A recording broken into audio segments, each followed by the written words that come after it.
Okay, and now we're just going to have a brief 15-second delay, while Facebook streams us over.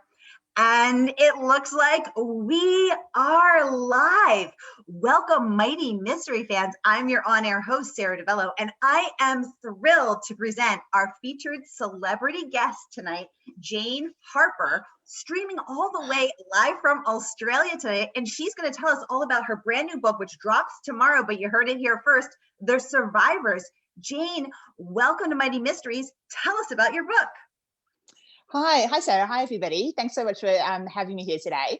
So The Survivors is out in the US tomorrow, and I really loved writing this book. It was a lot of fun. It's another Australian mystery, which is what I do.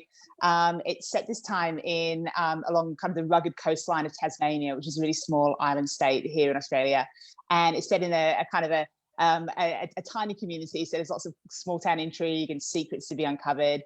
And it centers around the main character, a guy called Kieran Elliott, who is a young dad who returns to this hometown of his to help his aging parents. And he's barely arrived, barely had time to kind of brush the sand off his boots when a body is discovered on the beach. Ooh. Well, I have been devouring this book, Jane, and I absolutely love it, as I love all of your books. So I can't wait to get into every single juicy tidbit of it. But first, I just want to welcome all of our mystery fans on Facebook. Welcome, everybody. If you've been here before, you know how it goes. And if you're new, welcome. We're thrilled to have you. And here's how it goes. This is your chance to have access to our featured celebrity author, Jane Harper. And you can ask Jane anything you want about her brand new book, about any of her books, about her writing process. My partner in crime, pun intended, Kimberly, is managing things on Facebook, so she'll get your questions. We'll be monitoring them, so just type them right in the comment box and I'll get them right over to Jane. I want to welcome Kathy. Gail says, hi Sarah, hi Jane, happy snowstorm. Welcome Patty, welcome Kathy, welcome Gail, welcome Andrea, welcome everybody. We're so happy to have you. I know it always takes me a moment to think of questions, so while you're firing up those questions, I have got to share a few words of praise, because you guys, Jane has hit it out of the park. My God, the reviews are amazing. She has earned rave reviews from the New York Times Book Review, the Washington Post, Kirkus and Booklist, both awarding the book a starred review. Booklist raving the latest stunner from Jane Harper. She expertly raises the reader's pulse throughout the narrative, insinuating what happened that day, but only revealing the truth slowly as Kieran comes to see past and present in a new light. I can attest that my pulse was racing. Kirkus, which the New York Times called reliably cranky and cantankerous, I think. Their praise don't come cheap. Calls Harper an author at the top of her game. Wow, amazing. Real Simple Magazine says Harper writes with precision and creates a tense atmosphere on the brink of combustion. Yes, she does, I can tell you. I could go on and on, but let's get right into it. I'm going to mention some more as we go, but Jane, tell us, how do you write a book? What are your secrets to writing a book that earns this kind of praise? Gosh, thank you so much for reading all this out. That's a great way to start my morning, I have to say. So for me, look, my writing process, the first thing I would say to people who are maybe trying to write their own book is that I think there's no one way to do it. And I know you hear that a lot, but I think whatever works for you to get those words on a page is the right way to do it. For me, the way that I do it is I'm a big planner. I do that, I think, because I used to be a print journalist, and it's quite important to me, I think, to not overwrite. Like, I don't like to write words that I'm later going to have to delete. So I tend to really plan really extensively, so that when I actually come to write the book, I'm really sure about what elements are going to go in and what the whole thing looks like. So I would plan the whole thing from start to finish, and then I would kind of drill down into specific sections to the point where when I start to write it, I actually have a chapter by chapter layout, and I know exactly what's happened, what the true story is, what the red herrings are, what I hope the readers are going to think. And then I do a lot of on-the-ground research as well, which, hopefully adds to the kind of, the setting and gives that kind of authentic feel, I think. Fantastic. And the Washington Post also raving about this book, and specifically mentioning your ability to talk about setting, saying place is paramount, a multifaceted character that is in turns brutal and breathtaking. Yes, I totally agree, because as I was reading this book, which as you said takes place in Tasmania, you capture it as you capture all of the settings in your book, whether it's the outback, or any part of Australia, even the cities, you capture them so perfectly. And having lived in Australia, it brings me back, and I love that. So how do you make the setting a character? As the Washington Post said, a multifaceted character. How do you do that? Yeah, it starts really early on. I think when I'm planning the book, I think immediately I'm thinking about what setting am I going to use, because I want a settings that's going to support the plots. So Yeah. I'm weighing up a few different options because I want really the setting to be woven through the novel. I don't just want it to be a backdrop. I want it to be something that kind of drives the action, and it informs who the characters have become in terms of what their lives are like growing up, what their opportunities are now, like jobs, relationships, the kind of maybe the pressures they have with their families, because a lot of those things are, I think, dictated by our environments. So firstly, I think quite hard about what setting is the best one to support this plot. And then as part of that, I also I do a lot of research when I'm planning and drafting, and then when I've got the story kind of where I know what's going to happen, I then go and do like a big kind of on the ground research trip where I know what gaps I need to fill in, and then I always learn other things so I can still change the book enough to weave in those new things I discover. So, for example, in the Survivors, there's Tasmania has like 1,000 shipwrecks, literally like 1,000 shipwrecks around in its waters. So it's this kind of shipwreck graveyard. And there's lots of like diving opportunities around it. So I wanted to include that because I thought that was a really fun element. You can't sort of go past that element to have in a book, I think. And but I don't know anything about diving. So I went out there and I went diving in these kind of freezing Tasmanian waters, and sort of got the experience of what that was like, and the sounds and the feeling on your body and the equipment you needed, things like that, which I think all help to kind of I guess bring it, make it feel real for the readers. Yes, yes. And I love how you do that in this book with Tasmania, in Forces of Nature with the Outback. I mean, it was the setting becomes this other character where you are kind of afraid of them, like, because for instance, in Forces of Nature, the Outback is dangerous. In Tasmania, the water, the caves, the tides, the shifting elements of nature. I mean, it presents because you craft it so expertly, as another element of suspense, another element of danger, something that is, as your reviews have said, raising our pulses. So, and you do it so brilliantly. Oh my gosh, questions are pouring in, so I want to get over to them. Oh my goodness, yay! I love all this. We're getting tons of hearts. Yay, hearts and likes for Jane. And this is Joy, a top community member, says she can't wait to read this book. Sharon says, I've heard a lot about this book. I'm anxious to check it out. Welcome, Sunny. Sully says, I love your books, especially The Lost Man. All your books are so different, which seems unusual because so many authors write the same kind of books. Where do you find your stories? Steve, signed Steve. Can't wait to read The Survivors. I pre-order it and I'm anxiously waiting to get my copy. Yay. So Jane, tell us, where do you get these ideas? Yeah, look, so I'm not one of these authors who has 20 ideas on the go. I wish I were, but the way it works for me is I have one idea, and then I will work it up, and I'll spend a long time like layering it and working out if it's got enough avenues to sort of sustain it over 90,000 words, and if it's going to have enough kind of opportunity for like the red herrings and in this direction.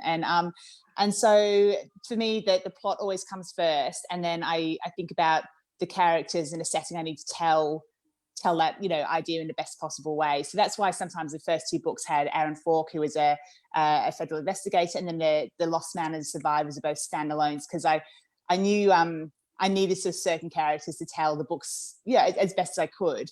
And I do like to for me, I think having a bit of diversity in the setting and the kind of the nature of the characters and the books. For me, it's just something I'm more drawn to as an author. I think I think I actually would struggle more to write a series which was the same character doing the same thing time and time again. I think that's really hard to keep that fresh. Some people do it really well. I'm not sure that's for me though. So, you know, and Australia is such a huge, diverse country. There's so many different opportunities to set a book in a really interesting place.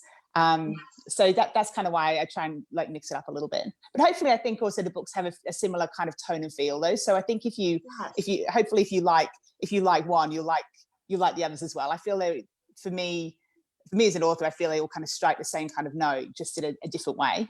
They do. Like, you could cover up your name on the cover and it would still have the feeling of a Jane Harper book, even though the subject matter, the cast of characters is also different. Somehow it all feels like you, which we all love. Oh, good.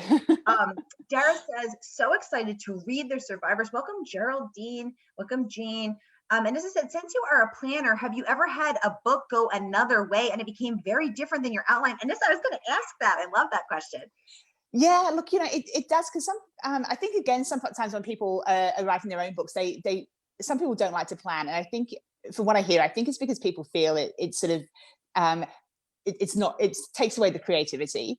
But for me, I actually find it allows me to be more creative, because I can try lots of different things without committing to 50,000 words. You know, like, I mean, it can take months and months to write tens of thousands of words, whereas if I'm kind of doing a plan, you know, I could try out 10 different things in a morning, you know, and see what fits. And so, yeah, quite often, certainly in the planning stages, like often the book will take, you know, like serious changes of direction. And I feel that gives me like a certain freedom to kind of see where that goes and see what that looks like.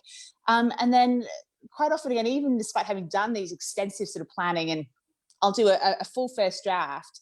And it's funny because although in the plan, I felt that was exactly what it needed to be, when you see it kind of laid out, sometimes seeing as a whole then sparks new ideas, which mean then I'll kind of go back to the start and I will like rewrite.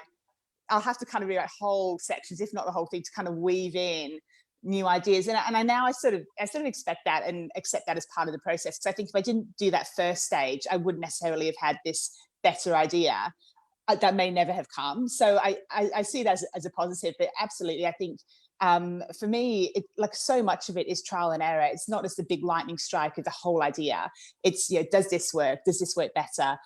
What if I swap this? What if I start it here instead? So it's a lot of it is just, yeah, seeing what works, really. Oh, I love that. And Jane, without giving any spoilers away, can you tell us either about this book, or if it would involve a spoiler, one of your other books, of something that you planned, and then to Anissa's point, the characters took you another way. They said no. Yeah, I mean, absolutely. Like, I mean, I'll use this book, I'll use The Survivors as an example. And you know, without spoiler free, because I know a lot of you won't have had a chance to read it yet. But for example, I mean, one of the big things that changes, and through all the books we did with this one as well, is working out the characters' kind of relationships and who they have around them. So very often there'll be because I like all the characters they all need to do heavy lifting. You know, I can't just have characters there for the sake of it. They all have to bring something to the story. And that's something that only really becomes clear, I think, as I'm planning it. So often I'll have someone who starts off, maybe, you know, they'll be, 40 with, you know, a wife and 3 kids. And then by the end of the planning process, they'll be 18 and single, or, you know, or something, or they'll be you know, there'll be a man and they'll become a woman, or you know, or they'll sort of have grown up in that town, and they'll change and become a complete, you know, someone new, you know. So it quite often that the characters really change. And I mean, I don't tend to lock them in too early. Like I won't name them. I don't kind of go into complicated descriptions. I literally have them as very two-dimensional for a long time. So, you know, like best friend, girlfriend, mum, you know, and that's what they'll be called for, like, honestly, like 2 whole drafts or something, because I like to keep it fluid enough that they can become who they need to be. So that's how I approach it anyway. Wow, that is fascinating. And to your point, what you just said, that you don't have characters unless they're all have just for the sake of having a character, they're all doing heavy lifting. The New York Times praised your ability to do that and said, Ms. Harper is not one to drop a fact without using it later. If you enjoy being hoodwinked, who doesn't? You'll love her sleight of hand. Ms. Harper has made her own major mark. The New York Times book review said, as always, Harper skillfully evokes the landscape as she weaves a complicated, elegant web full of long buried secrets ready to come to light. Again, attesting to your ability to do this magical weaving. And it's so great to give us the glimpse behind your curtain. So thank you. Andrea said, did you get to pick who narrated the audiobook? I had an advanced listen and I loved it. Yeah, tell us about the voice. Oh yeah, gosh, yeah, the narrator. So his name is Steve Shanahan, and he is the best guy. Like he's so he was chosen by the audiobook publishers for the first book. They sent me a couple of samples of. He's an Australian actor, and they sent me a couple of samples, and he sounded good. You know, I was like, sure, that sounds great. And then he completely smashed it out of the park. He did such an amazing job on The Dry, which is my debut novel. That then we've got him every time since.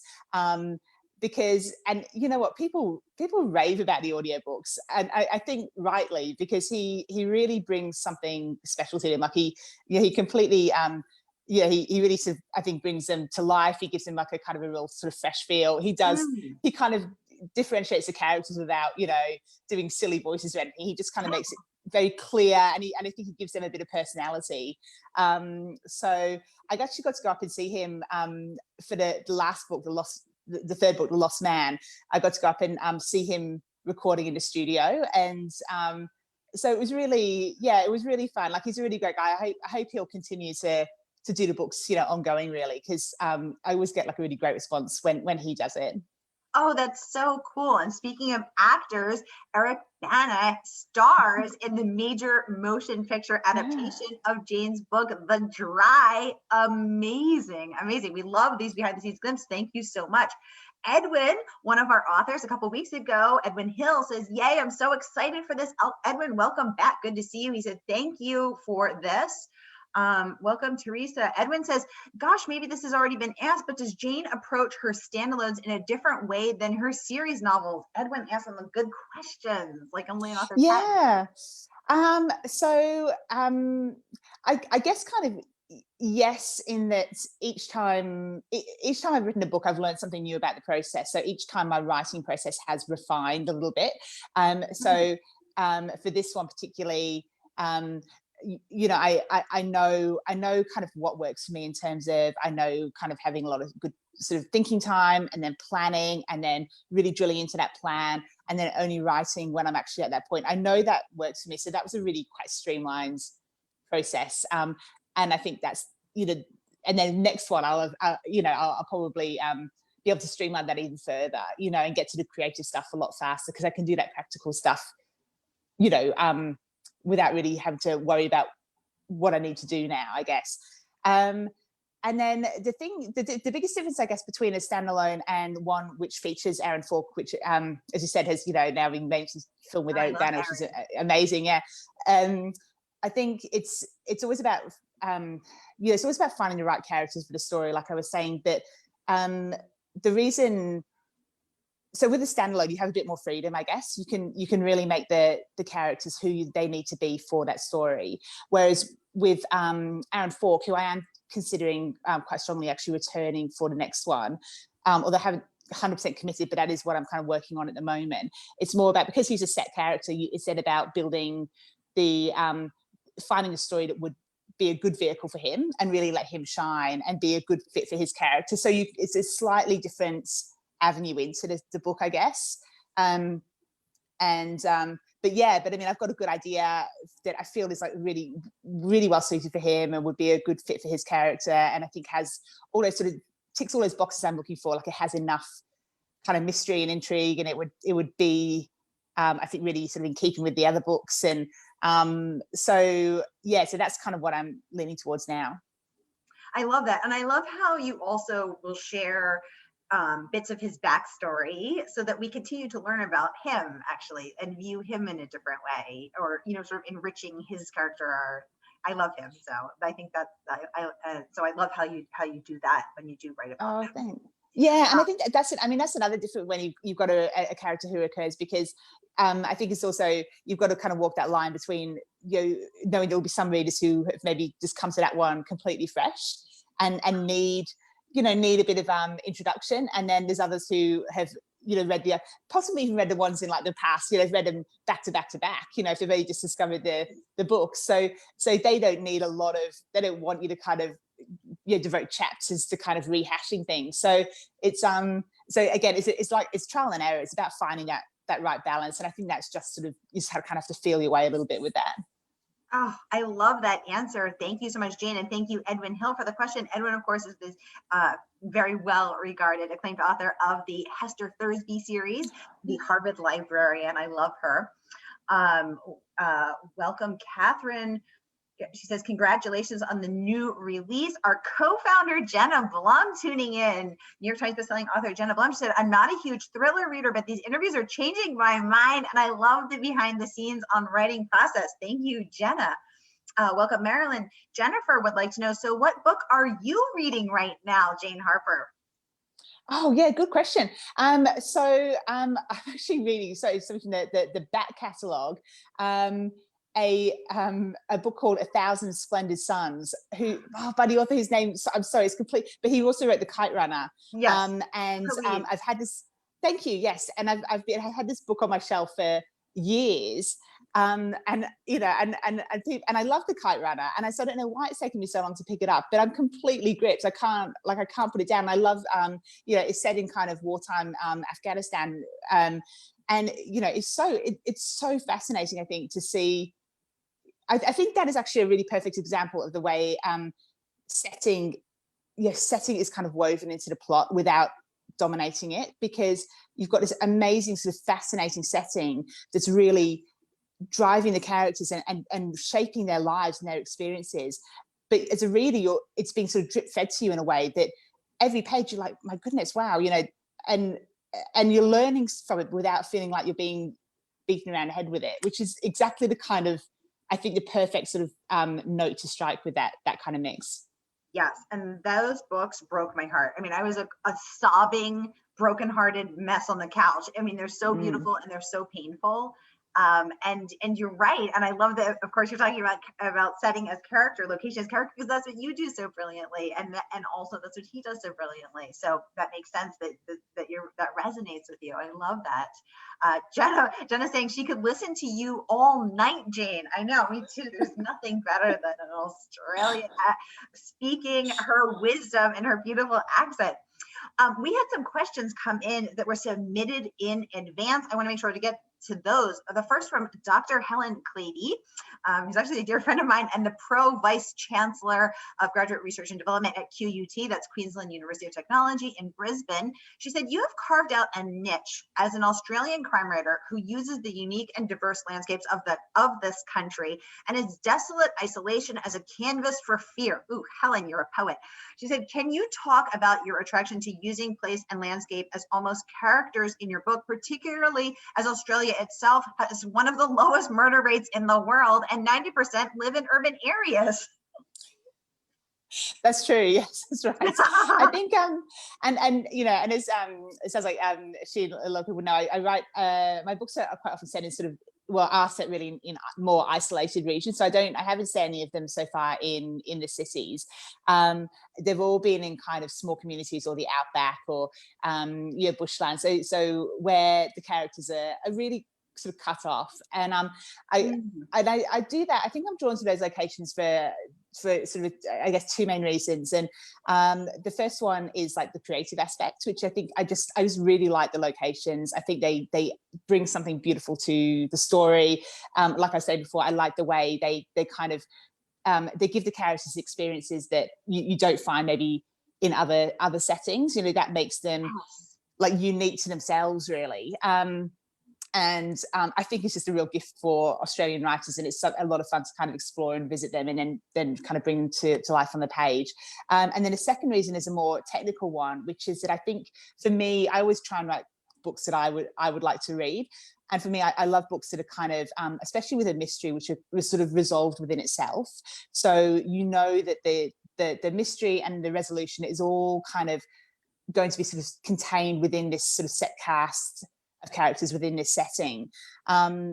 So you're not like in a city where you've got, 1,000 people coming and going. It's very easy to leave or speak to other people or whatever. The settings I choose sort of force the characters to interact, and they have to kind of deal with what's in front of them, because there's not a lot of other options geographically or in terms of social interaction. So that sort of it sort of keeps it on a technical level. It keeps it sort of contained in a way that I just like to see that the story sort of play out.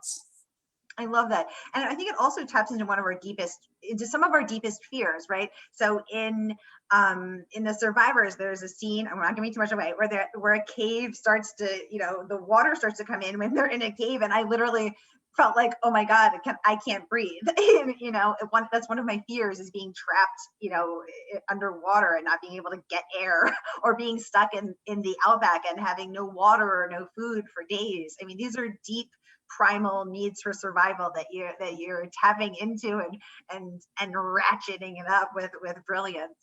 I agree. I think. Oh, sorry. I think. Yeah, I was going to say. I think that. I think.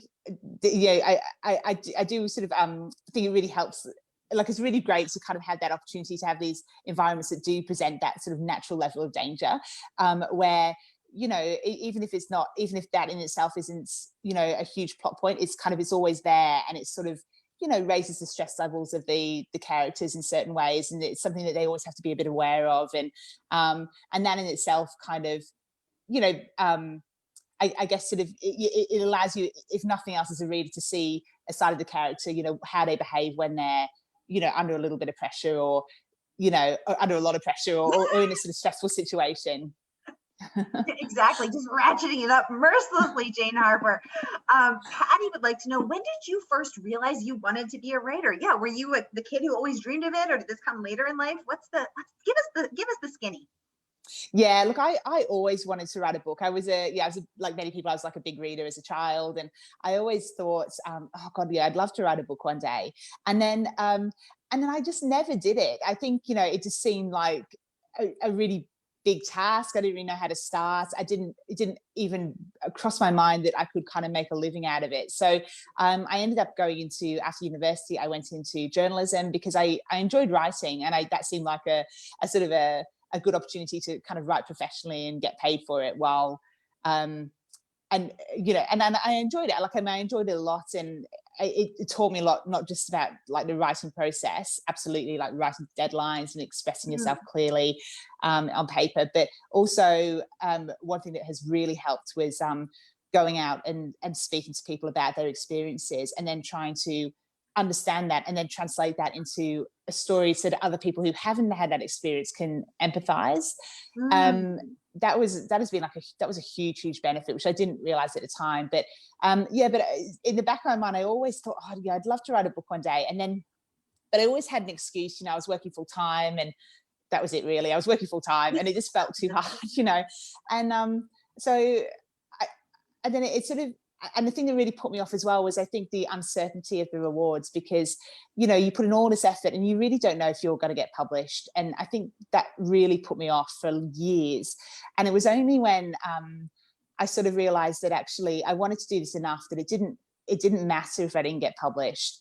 I just wanted to do it for me and just sort of write a book that I thought I would personally read myself, and could be proud of, and I could see, and I could learn from it, and maybe I could learn from that experience and maybe write a better book in the future that might get published. And it was kind of letting go of that those things you can't control, and just focusing on the thing I could control, which was finding the time, trying to work on it consistently, and writing the kind of book that I felt, was the story I wanted to tell.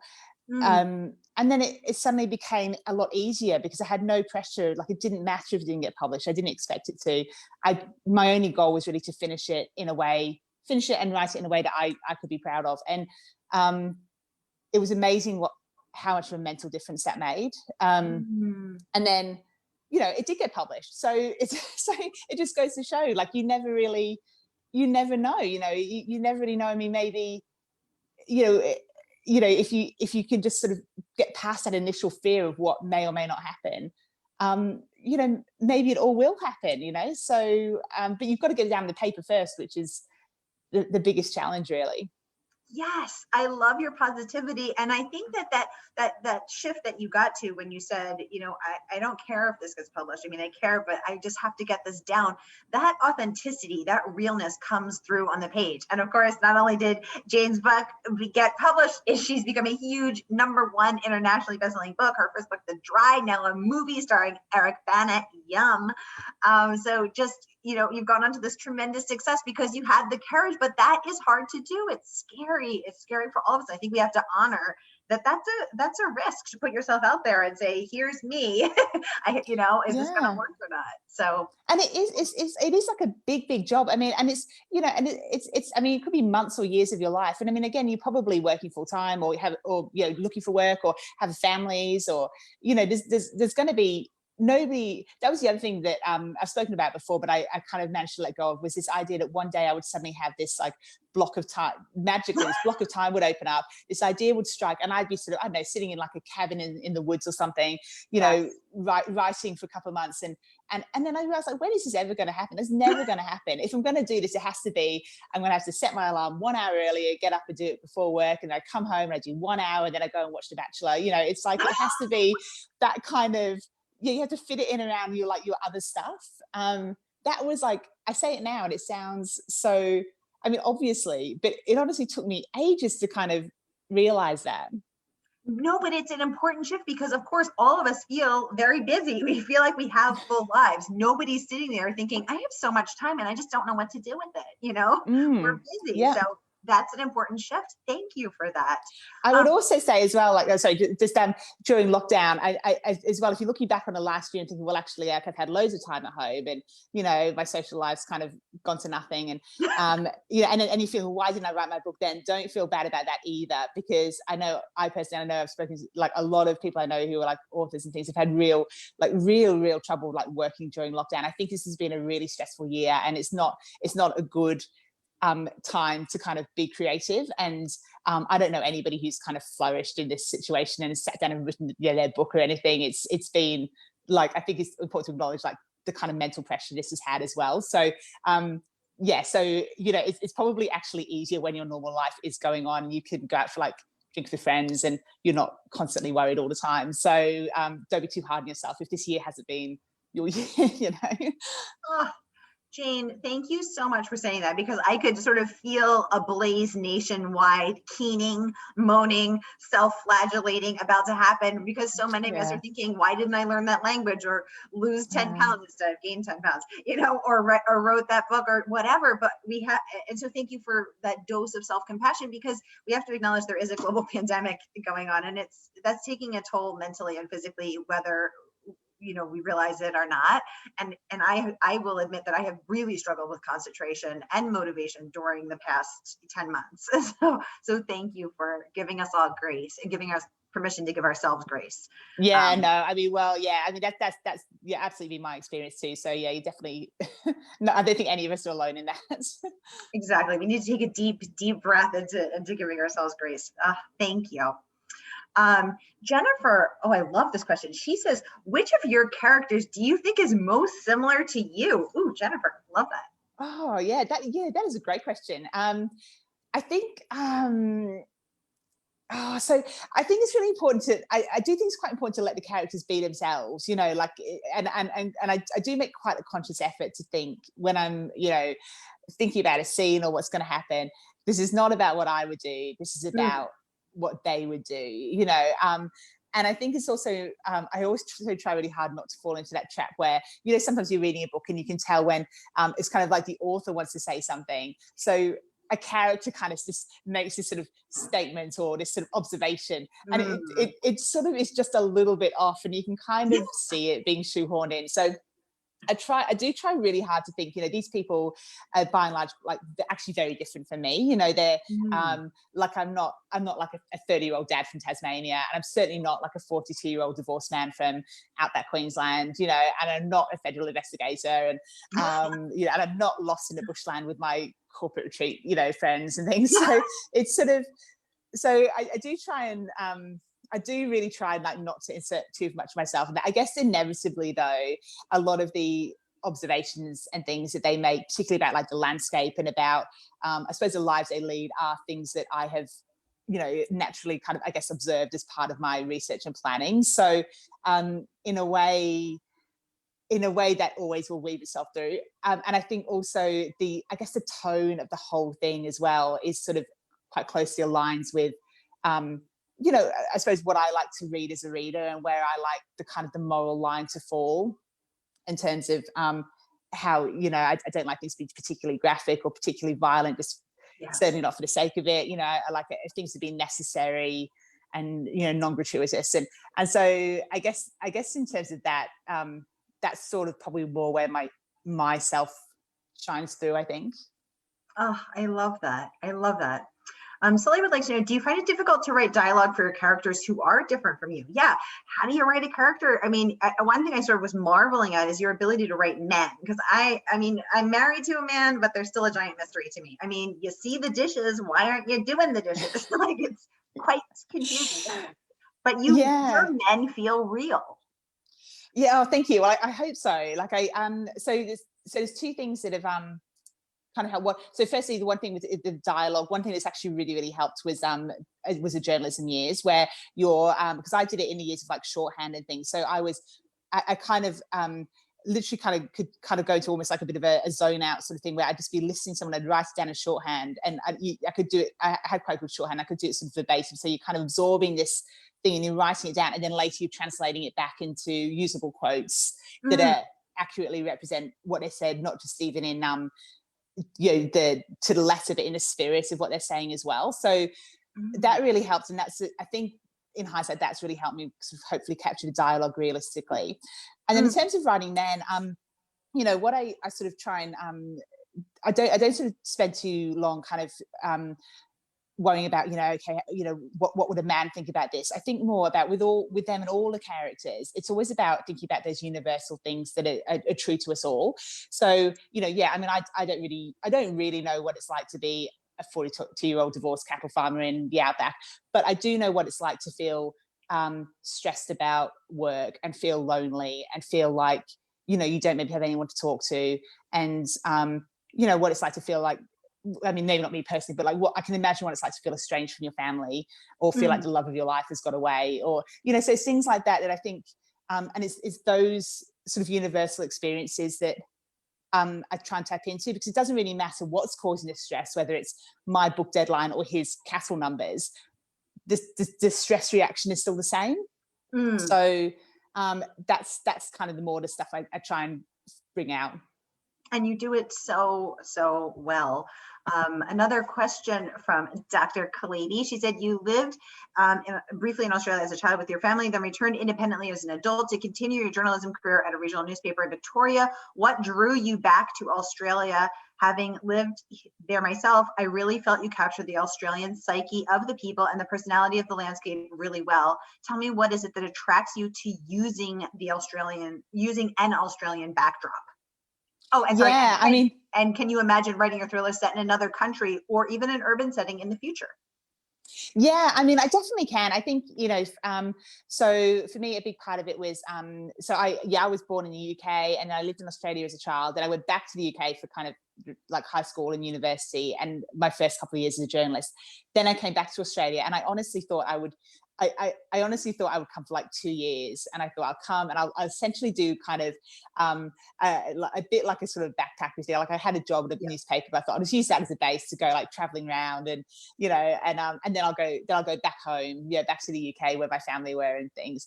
And then and I used to say that to people, and I mean, maybe not quite as bluntly as that, but they say, how long are you here for? I said, a couple of years. And particularly the people who had moved over themselves, they kind of used to laugh. And they're saying, oh yeah, that's what I said, that's what I said 10 years ago as well. And I'd laugh and I'd be like, well, because that was them, that wasn't me. And then fast forward now, like it's been like 12 years and here I am, and I've got, I've got an Australian husband, and I live here, my kids are born here, I've built a whole career about writing. So yes, it's a country, as I think that it sucks you in, it grabs you, and it's got a lot of wonderful things that make you want to stay, I guess. And I think that's what really made me want to write the books about it, because I'd been away and I came back when I was 28, and I just sort of saw this, through fresh eyes, these fresh adult eyes, this kind of this landscape and this culture, and people, what they're talking about. And it was so interesting to me, and it was so different from, like I come from one Western English speaking country, but this was a completely different feel about it, and it has its own culture and experiences. And I think that just really drove that home for me. And then just quickly, as the second part of your question, I think absolutely, like I would always try and hope that I would set choose the right setting for the book. If I had a great idea that was, really wanted like an urban setting, or somewhere else outside Australia, like I like to think I would completely explore that and see if, and definitely like give that, some thoughts. Because I think it's important to let the best ideas, rise to the surface. I love that. But you capture Australia so well. And as you said, it's such a different place, having lived there myself and having lived in London as well. I can say Australia. I mean, when you step off the plane, there is a vibrance to it. I mean, to the outback, to the ocean. I mean, it's just the most ruggedly gorgeous country I've ever seen. It calls me back all the time. So I understand why you'd want to set your books there. And I love immersing myself in that world. And I think it's sort of like, even with places that maybe on the surface have a similar geographic setting, there's something, I mean, everywhere it has their own like kind of sort of unique quirks. I mean, like when they were talking about filming the film The Dry, there was really early on, there was like a very sort of brief discussion about, do we keep it in Australia or do we move to somewhere like, say, California, which also has bushfire threats and, right. kind of, I don't know, like kind of, you probably felt like, it's kind of small communities and people with their own kind of problems caused by the weather. And that idea was kind of dismissed like pretty much like straight away by everybody involved, and it was only really voices to get it, I think just to kind of get it out of the way really. But because even though maybe geographically you could kind of mimic that setting, I think it would have lost a lot of the spirit. And I think that was kind of clear to everybody, maybe for reasons we can't all totally articulate all the time, but there's something just about the vibe that means that that setting is where it needs to be. Exactly. So where you could move a Big Little Lies to California, you can't move The Dry, and you wouldn't want to. Yeah. Oh my gosh. Well, we are over our time, but we have had so many questions just pouring in, and the conversation has been so fantastic that I couldn't cut anybody off. I wanted to get to every single one of our mystery questions, but I have got to respect Jane's time. So I just want to say, Jane Harper, thank you so much for joining us here on Mighty Mysteries. And everybody, you can buy Jane's book out in the US tomorrow. You can buy it today through bookshop.org, our special partnership that supports independent bookstores, because tragically one a week has gone out of business around the world since the pandemic descended. So we've got to support our indies so that we have aisles to browse and books to hold, and the experience of shopping independent bookstores when we come out of this. So buy Jane's book, buy The Survivors today through our partnership with bookshop.org. My partner in crime, pun intended, Kimberly, dropped the link in the comments so you can grab it. I know you're going to love it as much as I did. Everyone is saying thank you so much. You're getting tons of love over there. Jane, thank you so much. And we will see you next time right here on Mighty Mysteries. Have a great day, everybody.